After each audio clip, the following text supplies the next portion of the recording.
Hey everybody, Reef Girl here. I was having trouble feeding Gorgeous George the LPS Grow and Color food because all of the other fish and shrimp suddenly knew it was there and they were coming in to grab it.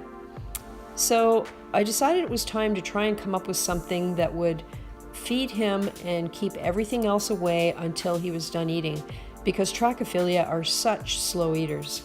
So here's what we did. We have lots of these 2-gallon milk bone gravy bone jars around the house because they're too good to just throw away when we're done with them. And this turned out to come in really handy when I needed something specific that I could use to feed Gorgeous George the Trachyphyllia. So we took a 2-liter pop bottle and one of these milk bone jars and put them together to create a custom feeding implement or feeding tent. We cut off the milk bone jar about an inch below the rim, and we cut the pop bottle off just above where the feet ended, and the pop bottle fit inside the milk bone jar top perfectly. The final touch was to drill a hole through the cap of the pop bottle, just the right size to accommodate the feeding pipette. And then finally to silicone the top edge of the bottle rim so that the two pieces would stay together. You might think that a 2-liter pop bottle would be big enough to go over top of the Trachyphyllia, but when it was fully extended, I was really concerned that I would be putting a sharp edge from the pop bottle on the flesh of the coral, and I really didn't want to damage it, and that's why it needed some sort of a larger base to sit on the sand and hold the pop bottle up above the actual coral itself. Alright, so let's try this out. I've taken the lid off, and now it's just a matter of taking George's custom fit feeding tent and dropping it into the water.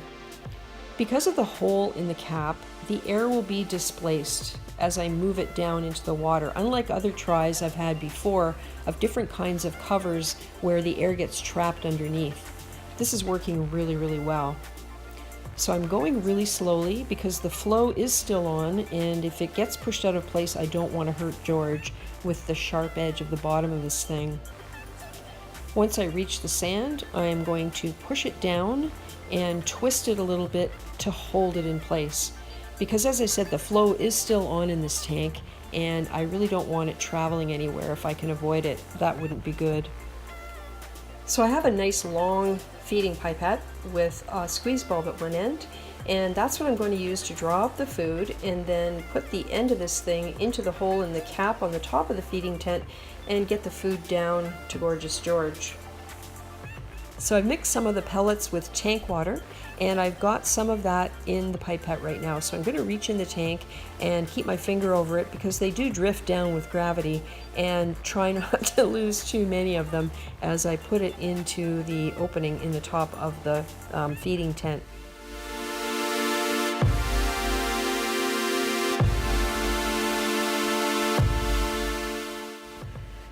Okay, so this was a fail because the pellets went everywhere except on George's mouth. So I did not do a very good job of target feeding because I completely missed the target. And check out all the fish. They know something's going on and they want to get in there. So with this second try, I went down really quickly so the pellets would not have a chance to escape, and this time it seems to be working. I'm getting more of the pellets directly in the middle of the disc, and I know that's where George's mouth is, even though it isn't open right now. From observing him, I know where in his color pattern his actual lips are. So I'm going to add a little bit more food, and I should mention here that I'm just allowing the pellets to drop via gravity. I am not depressing the bulb on the end of the pipette, because if I did that, I would shoot them all over the place again, and all I want is for them to drop exactly on his mouth. I've switched to time lapse because this process of George opening his mouth and taking in the pellets took almost 10 minutes to happen.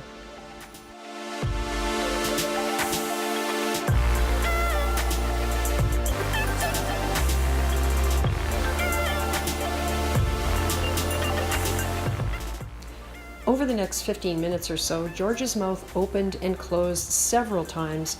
I'm assuming he was processing the food. By this point, there's been no flow on George for well over 20 minutes, so I'm going to remove the feeding tent so the flow can resume. I waited and made sure George's mouth was completely closed before I took this off so that no shrimp could run in there and steal the food right out of his mouth. So George has had his food and now he's going to digest it. I put this on time lapse to show how the tissue moves in the flow while it's eating the food. It is really interesting because the central disc really does move a lot. So thanks so much for watching. I just love feeding George now because it's not a hassle. I can protect him while he eats and he can stay healthy.